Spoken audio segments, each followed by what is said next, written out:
Even though the market just went through a small correction, this could be the start of a much bigger flow to the downside, and we need to talk about this. It's important to talk about it because what we're about to see could change the whole course of history in the near future. And I need to stress that right away.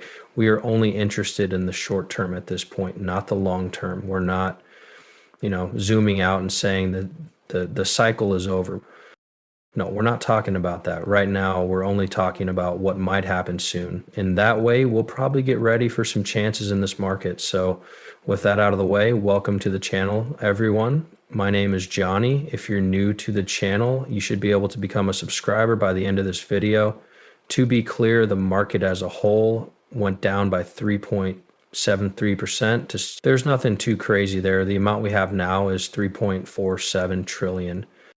We haven't been doing much these last few days, which is something I will talk about in a moment, but Bitcoin should go down about 3.65%. XRP is down about 4.32%. Even Ethereum is down almost 5%, and that's just the beginning for most of this market. We might want to see a nice flush across the board, but again, this is just instability. A turbulent market and these kinds of liquidations go hand in hand. Now that we have that out of the way, let's look at Bitcoin, since this is how it looks every month. A big thing to think about is keeping 100K. We lose that, we might flush to around the mid to low 90K range. My quick goal was set at 92 to 93K. In the last 7 days, Bitcoin looks like this. We have that great run up to 108K, and prices have been staying the same. Cut up everything. We now have 101K XRP left over 7 days. A lot of like. Okay, nice little run up to about $3.30 plus cents cut across. We are now selling those things. This is how the last moment in time will look. This is how the only month looks. Getting back to XRP, if we lose this low from the 19th, we can look at the mid $2 level, which is around 260K to love 280. That's what I'm really looking for when it comes to XRP. But, look at how dominant Bitcoin is right now. If Bitcoin does take that bounce to somewhere around $90,000, that would be very bad for altcoins in a big way. We need to make sure we have some strong cash on hand just in case. Don't advertise to try to get the price down again or anything like that, but keep some strong cash on hand in case some of those goals are hit. That way we have a chance to buy, and we don't get many of those chances during a bull run. What then is causing this rate change? Okay, liquidations are number one. During the day, Bitcoin drops to a low of about 102K, wiping out long contracts worth 128 million in just 4 hours. The markets are unstable. Open interest, on the other hand, stays high. 371 million in general liquidations across all crypto in 24 hours. At about 58%, Bitcoin still has the most market share. The worry and greed measure is at about 71, and ETH is at 11.1%. As of right now, the CMC worry and greed measure is around 55. We're going to look at this pretty soon.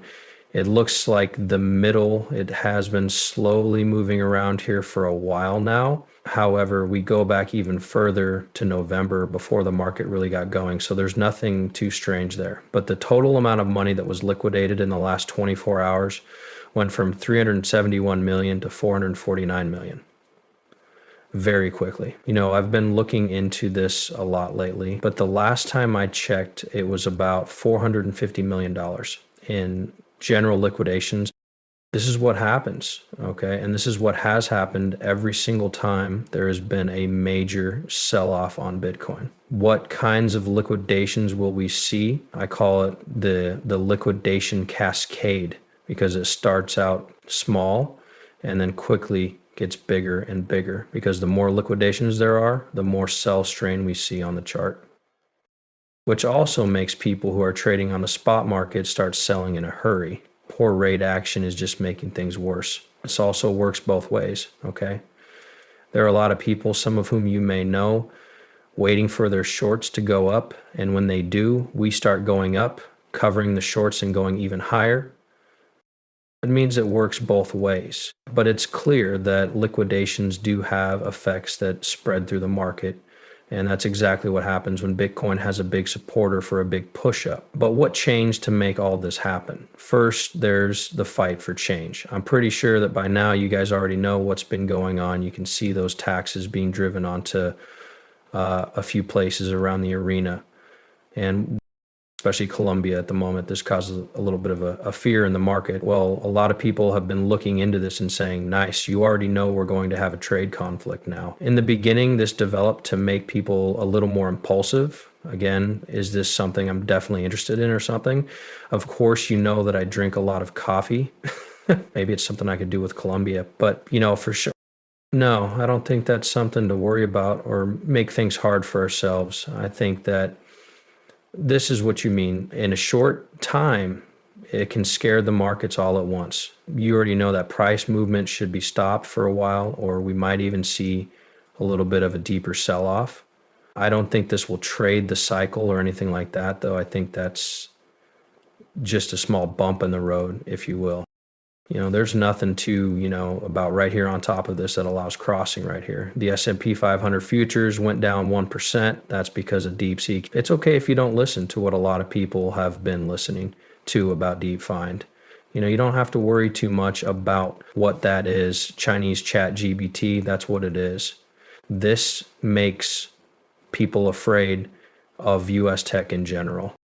This is the full breakdown I saw in Kibiche's letter, which I want to include in this video just to give you guys a quick update on what this is basically. As an example, this is the NASDAQ futures, and we can see that it's going from about 22K to about 21.6K. We can also see that the drop is getting worse. The NASDAQ 100 futures are down 330 points since the market opened a few hours ago, as deep search takes over on the App Store. This is how you already know that deep seekers are a big chance for US big cap tech. There's no doubt that the stock market doesn't lie. If you think this is way too extreme, you might be right. There are things going on here that we need to keep an eye on, but this is the whole tradition. There is a Chinese AI company that seems to have come out of nowhere. Like I said, it fights with ChatGPT. It's basically ChatGPT in Chinese, and it costs less than 10 million won to grow. The chips that were used to make it are thought to be much less advanced than those used by US AI